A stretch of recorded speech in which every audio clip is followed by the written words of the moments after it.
अपनी यूटिलिटी बनाओ। Every day, every second, every hour, कौन गाली दे रहा है, कौन तारीफ कर रहा है, कौन खाने बुला रहा है, मतलब ही नहीं। अपना टाइम किसी को मत दो, पैसा दे दो, अकेले बैठे रहो अकेले। अपना दिमाग किसी को मत दो। तुमको अभी लग रहा है कि तुम बड़ी मेहनत कर रहे हो, कुछ नहीं करो। जो तुम पाने जा रहे हो ना, क्या ये मेहनत कुछ है ही नहीं। मेहनत है मार्च और अप्रैल में गेहूं काटना, मेहनत है दिसंबर की ठंडक में गन्ने के खेत में पानी लगाना। रात में तुम्हारे खेत में घुस गया, आलू उखाड़ उखाड़ के फेंक दिए। देखो भैया बदतमीजी ने कहा, नहीं मैं तो बता रहा हूँ। बाद में उसने उस पन्नों में लिखा, ये रात भर शराब पीता है।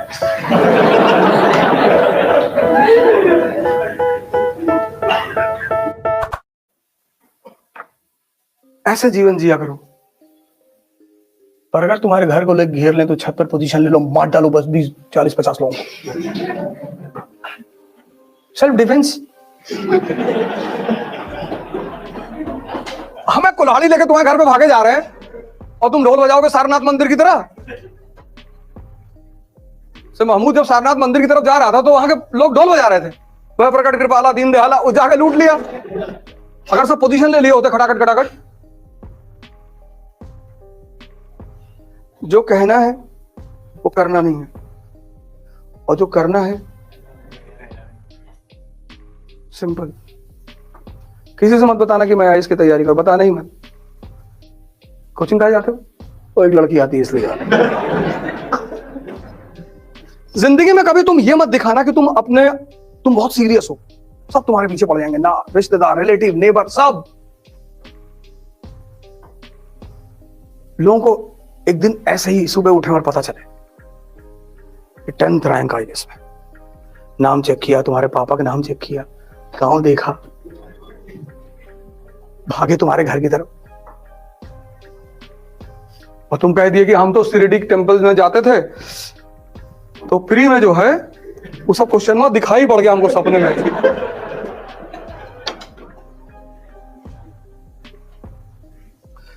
युद्ध की सबसे बड़ी बात यह है कि तुम डिस्क्लोज मत करो कि तुम क्या कर रहे हो,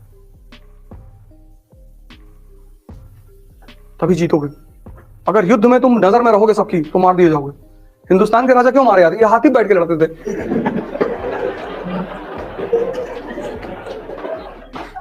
इनका मेन वजह यही था। पहला बैटल ऑफ पानीपत क्या है? इब्राहिम लोधी हाथी बैठा हुआ है। जब सब बजाज सुपर पे बैठे हैं, स्प्लेंडर पे बैठे, तू भी बैठ। अब जो आदमी बैटलफील्ड में हाथी पे बैठा, उस पर निशाना लगाना कितना आसान है। 1556 second battle of Panipat, Hemu हाथी बैठा हुआ है। इन विदेशियों को भारतीयों को हराने में टाइम नहीं लगा, क्योंकि चेस के गेम में अगर राजा गया तो खेल खत्म। राजतंत्र में और चेस के गेम में अगर राजा गया तो खेल खत्म। ये हिंदुस्तानियों की सबसे बड़ी कमजोरी थी।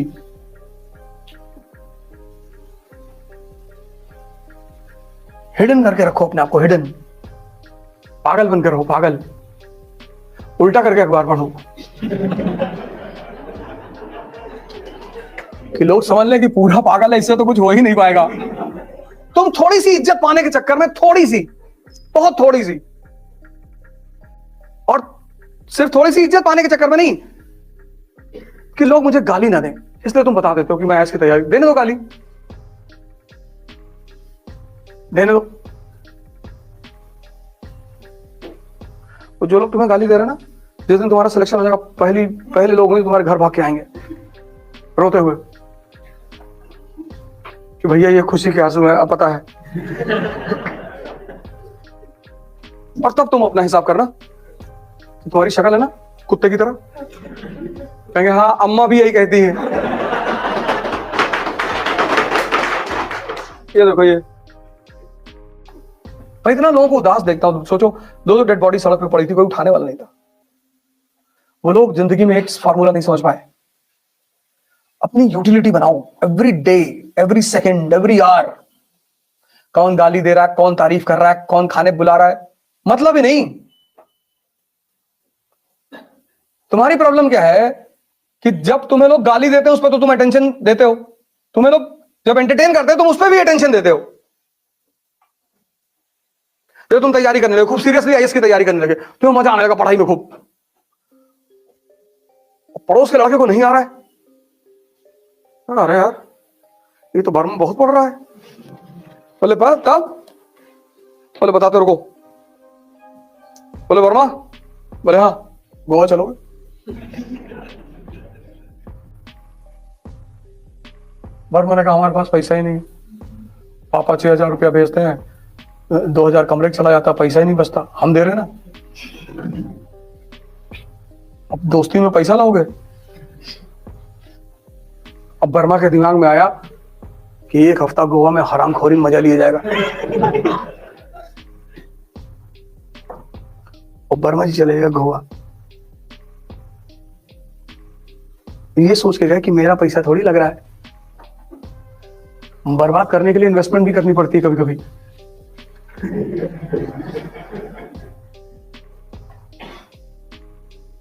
अपना टाइम किसी को मत दो, पैसा दे दो। अकेले बैठे रहो, अकेले। नहीं पढ़ने मन कर रहा है, 10-15 किलोमीटर पैदल चले आओ। अपना टाइम किसी को मत दो, अपना दिमाग किसी को मत दो। सब राजा नहीं बन सकते, क्योंकि राजा एक अलग चीज है, इसलिए उसको बंगला भी तो उसी तरह मिलता है। क्लर्क लोग कॉलोनी में रहते हैं, राजा बंगले में रहता है, टीएम बंगला। 10 एकड़ में टीएम बंगला, अंदर टेनिस कोर्ट है, बैडमिंटन कोर्ट है, स्विमिंग पूल है, अपने शहर के गोल्फ क्लब का मेंबर है वो, टोल टैक्स नहीं देता।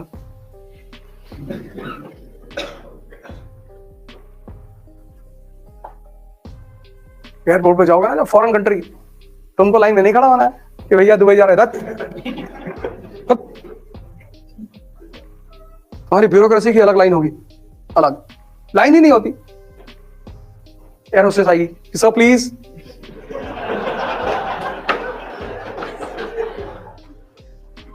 तुमको अभी लग रहा है कि तुम बड़ी मेहनत कर रहे हो, कुछ नहीं कर रहे हो। जो तुम पाने जा रहे हो ना, उसके आगे ये मेहनत कुछ है ही नहीं। और कौन सी मेहनत कर रहे हो? हिस्ट्री समझ रहे हो, उसमें कौन सी मेहनत है? मेहनत है हल चलाना खेत में। पढ़ना मेहनत नहीं है। मेहनत है मार्च और अप्रैल में गेहूं काटना। मेहनत है दिसंबर की ठंडक में गन्ने के खेत में पानी लगाना।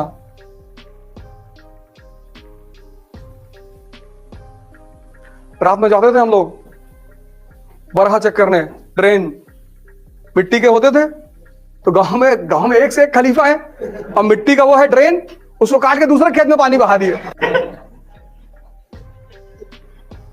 तो रात में 2 बजे जो है पिताजी बोलते थे कि भैया भैया जाओ चेक कर लो। अब फिर उसके बाद वो प्लास्टिक का पाइप आया, उसको काट दिए। गांव का जीवन बहुत चुनौतीपूर्ण है, बहुत। रात में तुम्हारे खेत में घुस गया, आलू उखाड़ उखाड़ के फेंक दिए, मटर काट डाले पूरी। और यही सब मजा है। वो भी करते हैं, हम भी करते हैं, और हम दोनों एक दूसरे को देख के मुस्कुराते हैं। पड़ोसी की भैंस गायब हो गई कि भैया 1.5 लाख की लाए थे। अरे अरे कौन लेके चला गया? वो देख रहे हैं, कह रहे बहुत गलत हो जाएगा। क्या हम ले गए?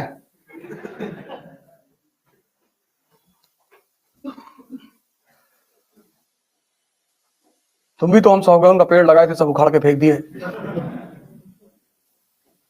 तो हिसाब तो बराबर होगा ही। होली चलेगी, बाद में चलेगी। तुम्हारा पोता पड़ता है दिल्ली में, सेंट मैरी में, 11:30 बजे छुट्टी होती। देखो भैया बदतमीजी ना। नहीं नहीं, मैं तो बता रहा हूं, मैं तो गांधी का फॉलोअर हूं। याद आ रहा था, मैंने कहा बता दे।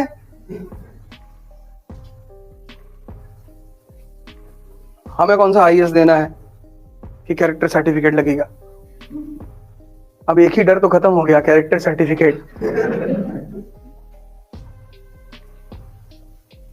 लेकिन मैं गांधी का पुजारी हूं, मुझे हिंसा से बहुत नफरत है। कोई मर जाए तो वो अलग बात है। हम तो मच्छर टहलते रहते, तुमसे कहते कि भैया चले आओ, देखो हमको काटो नहीं, हम मार नहीं पाएंगे तुमको, कि तुम जितनी लाइन मेरे बारे में लिखोगे मैं तुम्हें उतने सोने के सिक्के दूंगा। फिर तो उसी ने कहा अच्छा, 20,000 लाइन लिख दी। इतनी मोटी किताब लेके पहुंचे महमूद गजनी के पास, बड़ा कंजूस आदमी था वो। उसने किताब देखी, कहा इतना लिखने के लिए कौन कहा था? इतने बड़ा लालची हो तुम? तो 2 झापड़ मारा, का इसको दे दो 50 सिक्के, 20,000 लाइन पे 50 सिक्के।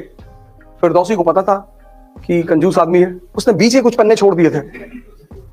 बाद में उसने उस पन्नों में लिखा कि ये रात भर शराब पीता है।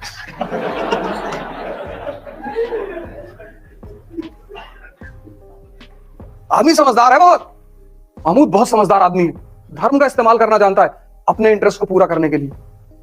सभी यही करते हैं।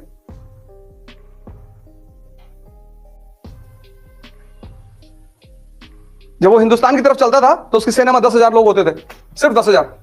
लेकिन 10,000 लोगों से कैसे लड़ेगा? तो जिहाद का नारा देता था वो। जैसे जिहाद बोलता था मुसलमानों का इंटरेस्ट जुड़ जाता था। वो 10,000 की सेना 50,000 में बदल जाती थी। फ्री में लड़ रहे हैं तो आओ। आम आदमी तो मार खाने के लिए पैदा हुआ है ना। इमोशनल मत हुआ करो।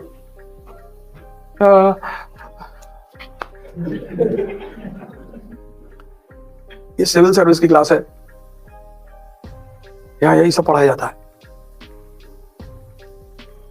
क्लास के बाहर मिलोगे मैं एक अलग आदमी हूं। प्रोफेशन अलग चीज है, जिंदगी अलग चीज है। कल पता लगा तुम कलेक्टर बन गए और मैं मथुरा काशी के मंदिर का मूवमेंट चला रहा हूं। टेंशन मत लेना यार, क्लास में तो सेकुलरिज्म की बातें करता था।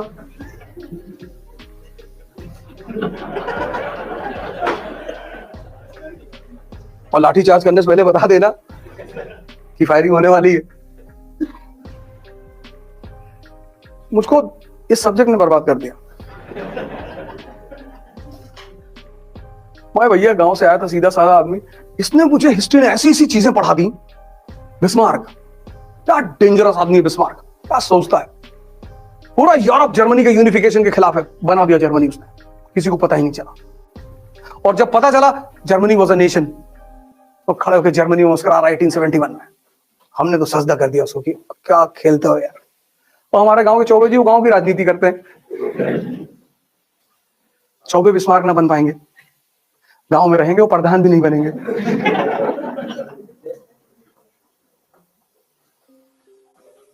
इतना जबरदस्त सब्जेक्ट है ये, इतना। लेकिन मेरे 2 ऑप्शन हो, दोनों विरोधाभासी, एक हिस्ट्री एक फिलॉसफी। एक ने पढ़ाया कि संसार माया है, तो एक बार विचार आया कि यार हरिद्वार चले आए।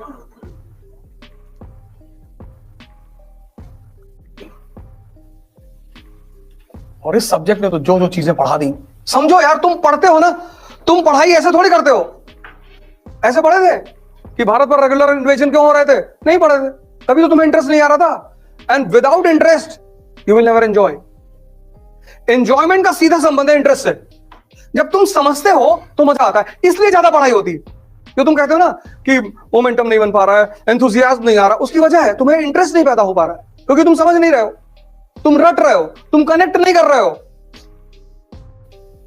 रात में 2 बजे तुम गाड़ी लेके चल रहे हो एक्सप्रेसवे पे, और पीछे तुम्हारे साथ 4 कमांडो AK-47 लेके चल रहे हैं, आराम से चलोगे तुम।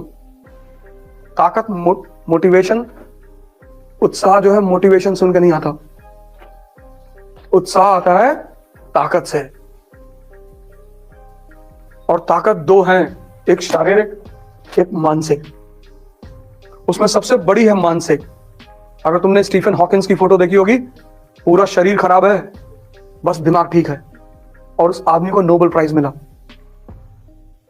उसकी फोटो लगा लो अपने कमरे में, उससे बहुत इंस्पिरेशन मिलेगी तुमको। 3-4 लोगों की फोटो लगाओ, एक अंबेडकर की फोटो लगाओ, गांधी की लगाओ, लिंकन की लगाओ, अंबेडकर की तो जरूर लगाओ, भगत सिंह की लगाओ, विवेकानंद लगाओ। और जब भी तुम निराश हो ना, इन सारे फोटो को 2-2 मिनट देखो, सोचो इनके बारे में। सोचो कि मैं अंबेडकर हूं, क्लास के बाहर बैठा हूं, लोग मेरी बेइज्जती कर रहे हैं, लेकिन मैं पढ़ूंगा। बस तुरंत तुम ऊर्जा से भर जाओगे। अंबेडकर किसी जाति विशेष के नेता नहीं है। अंबेडकर पूरी दुनिया के हर उस आदमी के नेता है जो शोषित हो रहा है। ज्योतिबा फूले ने सिर्फ दलितों के लिए स्कूल नहीं खोला था, औरतों के लिए भी खोला था।